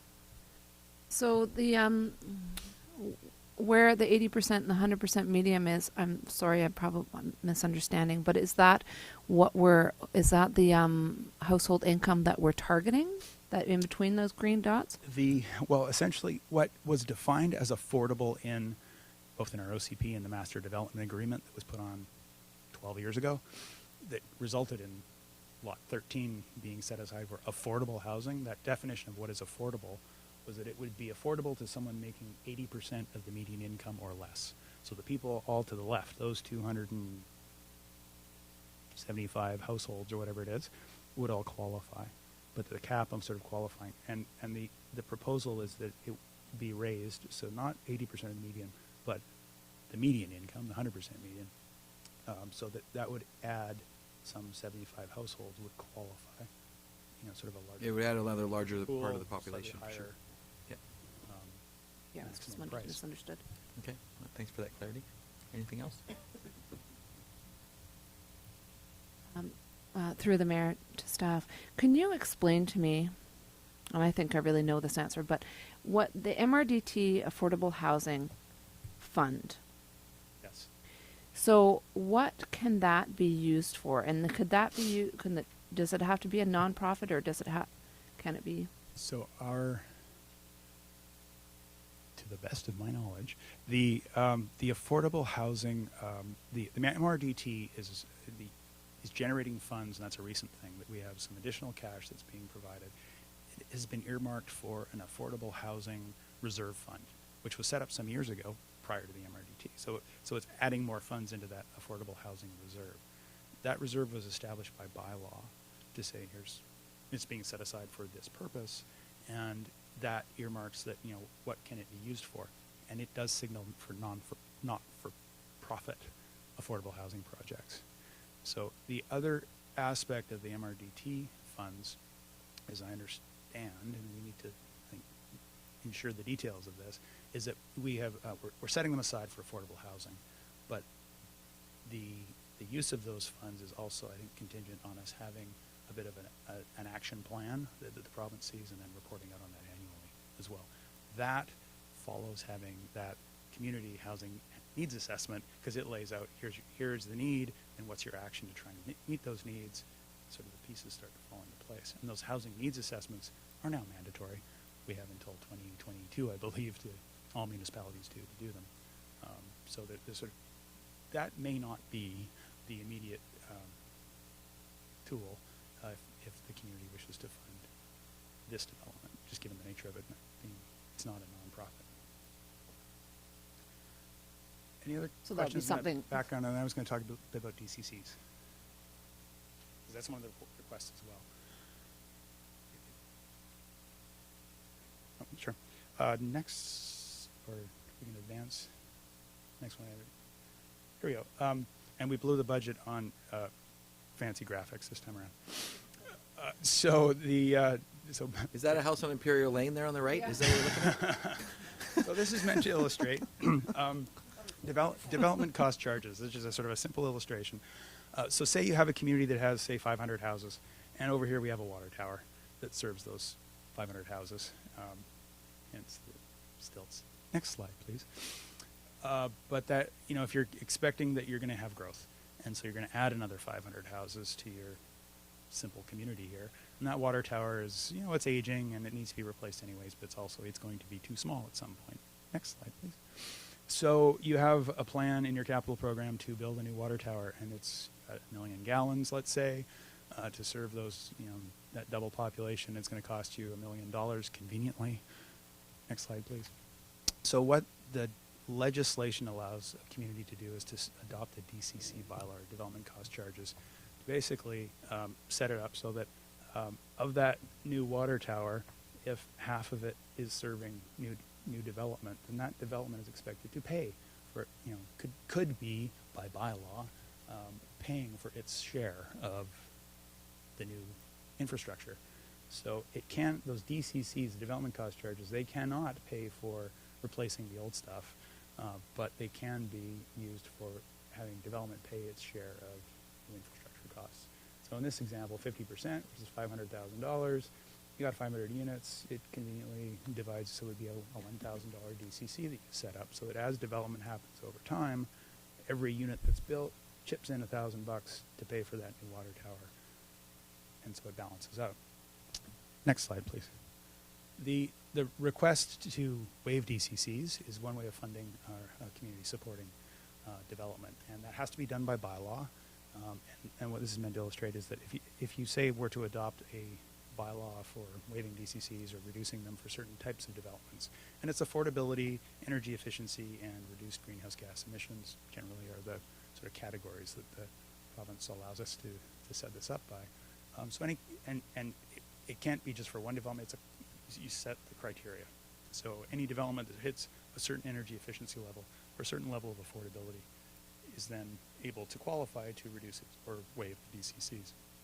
And so if you have to sort of estimate over time how many of those do you expect are going to happen, because you're going to have a shortfall. You're essentially underfunding the infrastructure in the long term. So you, as a municipality, need to have a plan for replacing those DCCs. And so it's either estimated that, okay, over the next 20 years, we expect we're going to have so many units that qualify, so we need to, as a part of our budget, put a certain amount in every year to top that up, or find other funds to be reducing it. Any questions on that? Councillor Question: If instead of waiving the DCCs, is there another way? If this was run, if in theory this was run by an affordable housing committee, are you able to waive property taxes?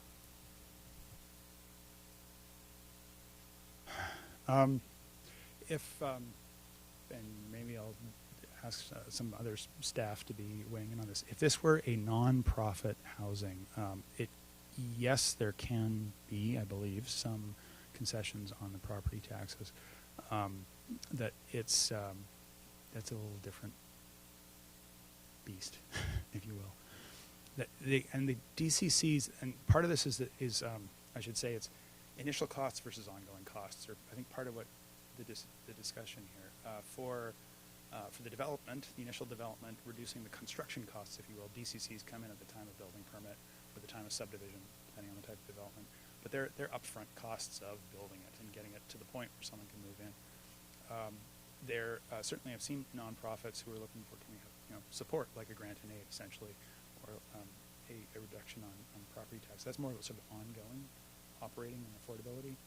And that's where, and then the recommendation is whether there's support for exploring, and whether it's a DCC waiver or other support potentially for servicing, or even in the long-term affordability of this. One of the questions that I think is worth discussing is, as a strata versus municipally owned infrastructure. As a Bearland strata, the road, the water, the sewer, the streetlights are all privately owned, and the long-term maintenance and replacement of those assets is going to be on the owners. So it's going to be in the rent, or it's going to be in strata fees that are for the for sale units. It may be that if there is support for having some municipal involvement and support for the sort of financing of this to keep it affordable, that may be another approach worth exploring. And we've had some discussions with Public Works around, okay, is this something that there may be an infrastructure advantage as well to be, the municipality is in the business of maintaining roads and water lines and parks. So another approach to this may be that those be looked at as, is that something the municipality sort of assists in that way? And then it's not just the initial development cost, but also ongoing less or no strata fee for those owners or renters who are trying to keep it affordable for them.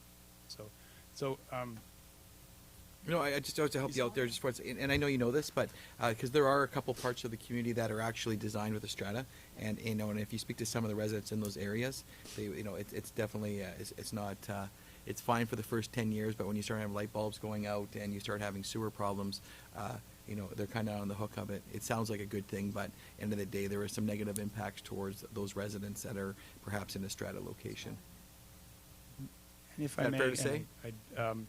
I think it's fair to say, and I don't want to speak for the developer or developers in general, but the Bearland strata is something that I think appeals to developers because it does often result in lower costs at the outset. Often because it's a way of getting away from municipal standards, which can sometimes be a lot higher. A private strata road is essentially a shared driveway among those owners, so maybe they don't need to put in the curb, the gutter, sidewalks on both sides. There are some very expensive infrastructure as you would on your main sort of public streets. The other approach to this could be, we'll vary the standards so that what's being proposed is essentially it's a 20-foot wide lane, and so we don't currently have a lane standard, but council could vary the standards.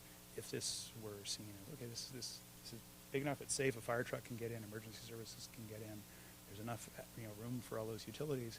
That may not be what we usually see, but as a part of keeping this affordable, maybe that's okay, that we vary the standard and end up with that being public infrastructure without having to meet that sort of more pricey municipal standard. And that's something, again, one of the pieces of work we have in the coming up is to revisit our subdivision servicing standards bylaw, which is 30 years old. It's certainly due for revisiting what those standards are, so we're not overloading what the infrastructure costs are at the outset, keeping it more affordable. That's one thing I think that's worth discussing in the next year. Yeah, I just it's about DCCs. Myself, and I don't want to speak for the rest of you, but I do believe that DCC pot needs to be maintained. Us as a council waiving don't have to pay DCs to make it affordable.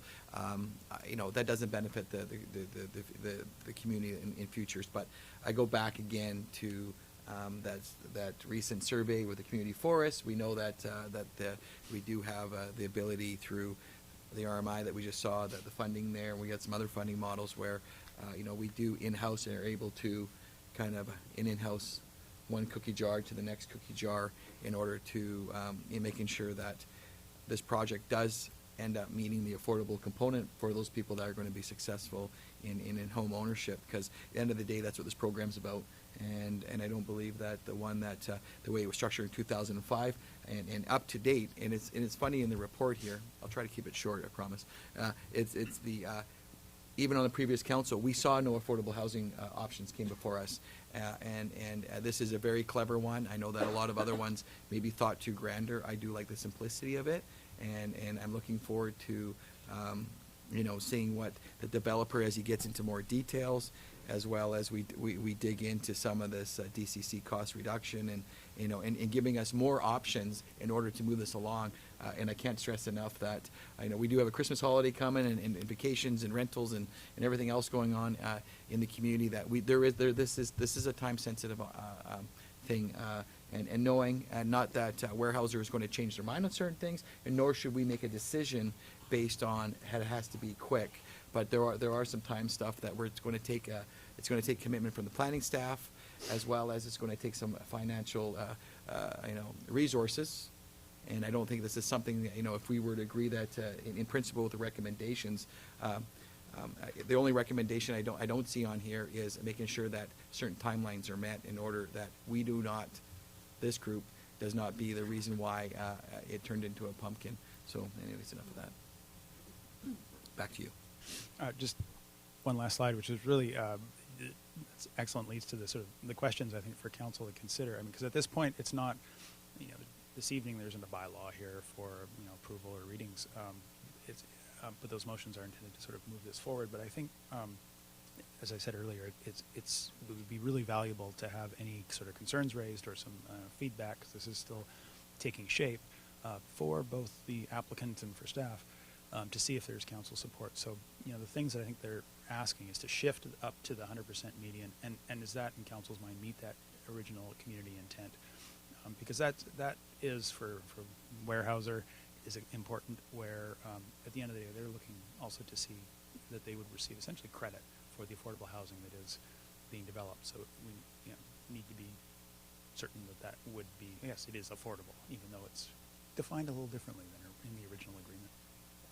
And then is the district really, you know, in concept prepared to contribute to the development? And to what level, whether it's a DCC complete waiver or reduction, or to, as I explained, yep, sort of concept, looking at other servicing costs, and then also the direction from council is is there support for spending the time, the money on developing the details, the housing agreements, the covenants, and also long-term sort of the housing authority role is going to be part of this, because there isn't one that we can rely on at this point. So the district would be accepting some role in the sort of either in sort of monitoring, auditing, whatever those detailed agreements are. I think until, you know, maybe that we have a sort of West Coast Housing Authority or something like that. But in the interim, at least, you know, it would be a district commitment. So go ahead, Councillor McEwen. So speaking for myself, I think shifting to the 100% median does increase that pool of people that could buy into this development. So I would agree with that. Typically, I would not waive DCCs completely, but if I'm understanding this right, waiving the DCCs will reduce the costs for the developer, which will then filter down to keep the affordability for the units themselves. Am I understanding that right? That's the concept, and that's part of the. I'm not trying to make this more complex, but that's part of the involvement of BC Housing as well, and part of that AHOP program as well, is that if BC Housing is taking a role in financing this, there would be a separate agreement between BC Housing and the municipality, where if they are essentially, their commitment is matching what the contribution from the municipality is, means that in the long term, it's a guarantee from BC Housing that those dollars would never leave the community. So that if there were a sale of the property, say 20 years from now, and it goes out of the affordable housing pool, those dollars that BC Housing gets out of their second mortgage are given to our affordable housing fund. And so there's details in and there, there's details. I think there's enough information in here. But when we get into the recommendations, we're going to pick them one at a time. I think we'll just have a bigger dialogue about that, just so there's clarity. Can I ask for one more question? So the feasibility study is continual, which is great, but it's regional. What is the timeline that you're thinking that this will be completed by? It's in the 2020 budget, and so there's two other sort of larger projects that we've just recently launched, closed the RFP on.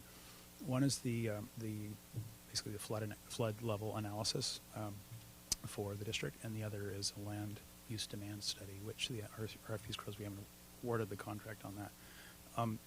To some extent, that one, which is sort of timed to finish up in the spring, the land use demand, it starts to build the foundation for housing needs assessment as well, because housing is one part component of that, as well as commercial and industrial and all the other land uses.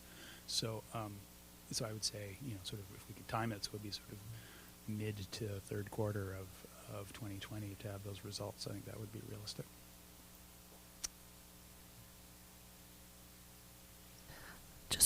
Just one more sort of broader question.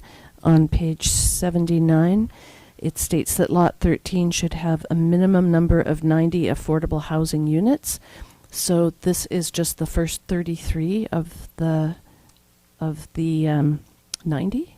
The 90 refers to the total. If you under the original MDA, if they were to fully build out all of that multifamily and commercial development, they would need to build a total of 90, and so this would be a third, 33 units, and I understand that is a sort of the what Weyerhaeuser, part of what they're hoping to see out of this would be essentially getting credit for Lot 13 is providing 33 of those units. That's acknowledged, and so that would be through an amendment to the MDA, which applies and is registered on the remainder lands, to basically amend that. So instead of saying 90, their expected future commitment is acknowledging less the 30 that have been provided on Lot 13 or something to that effect.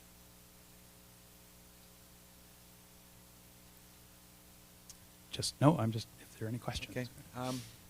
You guys don't mind before we get excited? I think we're going to get a bit like. Do you mind if we can I get a second just to take a 5-minute recess, and then we'll get back at it? Second. Okay, all in favor? Opposed? Okay, thank you.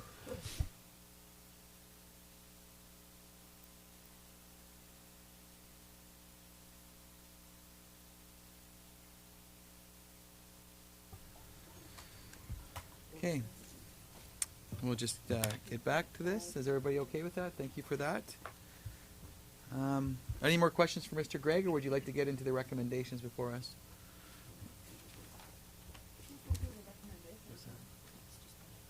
Oh, perfect. Okay. Okay, perfect. Okay. So, if you don't mind, we'll just go through the recommendations individually as you do bring them up. Thank you. Do you want to start with the first one? So I'll move recommendation 1 that council indicate whether it is prepared to support one or more of the following concessions sought by the developer of the proposed 33-unit micro-lot affordable housing development on Lot 13. A, consider adopting a DCC cost reduction and waiver bylaw for affordable housing and or other categories of qualifying development, and if so, direct staff to prepare a draft bylaw and report on funding options for initial consideration and public input, and or B, accept that purchase or rent by households earning the medium income or less is deemed as meeting the intent of the district's policies for affordable housing rather than households earning 80% of median income for less for this project. Okay, is there a seconder? I second that. Okay, we'll just have a little discussion if you don't mind. Did anybody want to start? Councillor Kemps? I'm sorry, Joey, would you be able to go back to that slide with the median income again?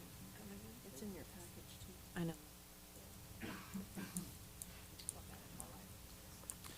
know. There's an and or here, and I'm kind of personally comfortable with the and being there. So I think they both need to be supported, and looking at the medium of 80 to 100, I think that does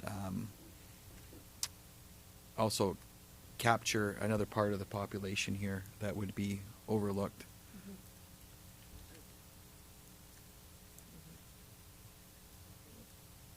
Are we okay with that? Okay, so we'll just, okay, so I'll just make, looking for a seconder to amend, we'll make it just simply and. I'll second. Any further discussion? All in favor? Perfect, and then back to the original motion, call that to question. All in favor? Opposed? Carried. Thank you. Number 2?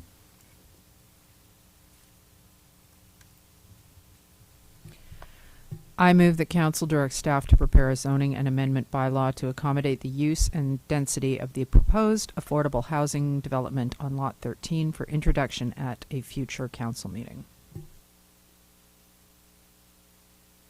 Yeah, no, I think that's, we'll keep that separate. Is there a seconder? I'll second. Just a discussion on that one? Nothing? We're all good with that? Okay. All in favor? Opposed? Carried. Thank you. And number 3. I move that council encourage the applicant to provide further detail and clarification on the following. A, the proposed construction method, quality, energy efficiency, and exterior materials of the housing units. B, details of the mechanism and legal instruments which would define and ensure the ongoing affordability of the units for both rental and ownership models. C, detailed landscape preservation and stream corridor mitigation plans. And D, analysis of servicing requirements and potential efficiencies with municipal utility networks and for connections through the site. Second. Okay. Any further discussion on that one? Councillor Hoare? I definitely want to see the stream corridor mitigation plans. Okay. I find, it's my heart, is the critters and the streams, so. Yeah, no, for sure. Go ahead. Yeah, if you don't mind going to the podium there.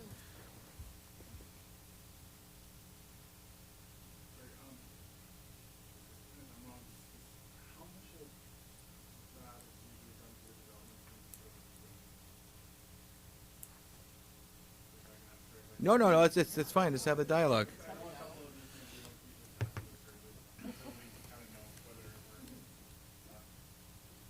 Oh, sorry. This just you made that little last comment. So you're concerned that if you're going down this hole and for some reason it doesn't happen. Is that what you're concerned about? Okay. I can clarify that sort of the rezoning versus development permit. I think what's expected at this point is because they have had a biologist review and identified that it would be 10 meter stream protection enhancement area. There are the plan as it currently has been drafted shows some 8 meter setbacks, I believe. So I think it would really just be looking at a little more detail of, okay, can that be adjusted to respect that it would be a full 10 meter setback, or if it's encroaching within that, have the biologist weigh in on, okay, what happens in those 2 meters?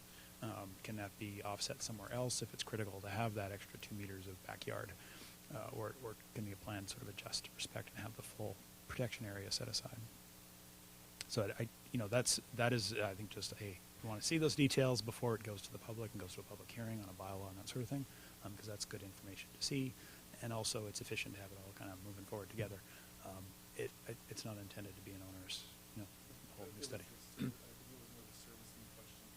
The servicing question I think was the question on the servicing requirements. I think this gets back to, is it going to be a strata road or a municipal road potentially? I think that discussion I think is something that we can have at the staff engineering level. Exactly. Of how best, if council is indicating some support for this, how in sort of helping with the servicing costs and sort of balancing out to make this more affordable. Really, what is the best role in the short term and in the long term? Yeah, and Mr. McLean, I think that this, I'll call this question in a second. We just want to know some more, and I think there's an appetite here of this council to see these kind of things go on and not see this be 2025 and still going in circles. So staff is very clear in our CEO that this is an important initiative for our community, and they're just a phone call away. So if there's anything that we're going to need, we're going to support our staff in order to execute this, in a timely manner, a proper manner that's environmentally friendly, and also something that's going to benefit the region. So to us, there should be nothing fearful in what we see in this application so far, as long as we check off a few more boxes, and we'll be good. Yeah, well, he'll get along with Mr. Gregg then perfectly, so it's all good. Thank you. So I'll just call that one to question. Did we had the motion on the floor, right? Yeah, we did. Yeah. So just call that one to question if there's no other questions. Okay. All in favor? Opposed? Carried.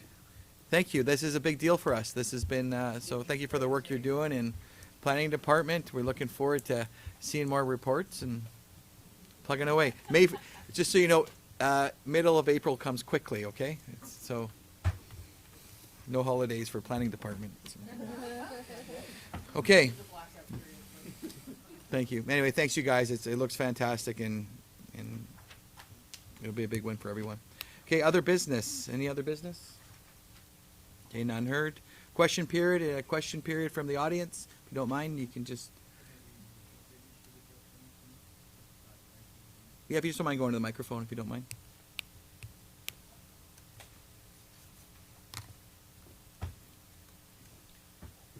Mike Saja, 1685 Peninsula Road. Earlier, it's the same request for reconsideration of the rezoning. Earlier, you said we were all called back second time, but I would like to bring it to council's notice. In my case, it was only the first time, so I wasn't there with the rest of the applicants. So whatever happened last week was the first time that we actually before. No, we're well council. aware of that, Mike, and I appreciate you bringing that up. I think at the end of the day, the goal for this council was, and the planning, was to bring all applicants at the same level. So that's why you guys were all the playing same field. As you know, that this topic has taken a lot of time for the planning department.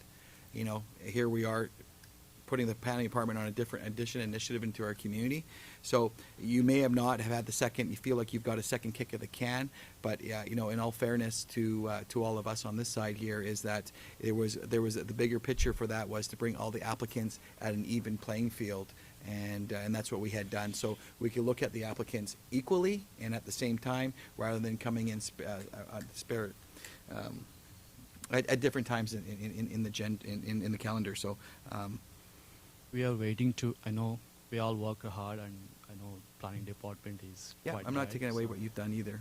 So we can wait whenever you are ready, actually. So if that makes any comfortable for you, Okay, well, good to know. I appreciate it.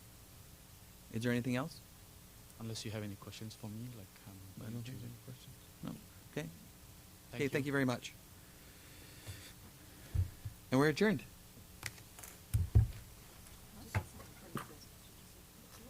What? Oh, Jesus. Oh, sorry. Other business, I said. I know, and that was like, boom, it was Oh. done. Did you have something? Yeah, she did, and you weren't prepared.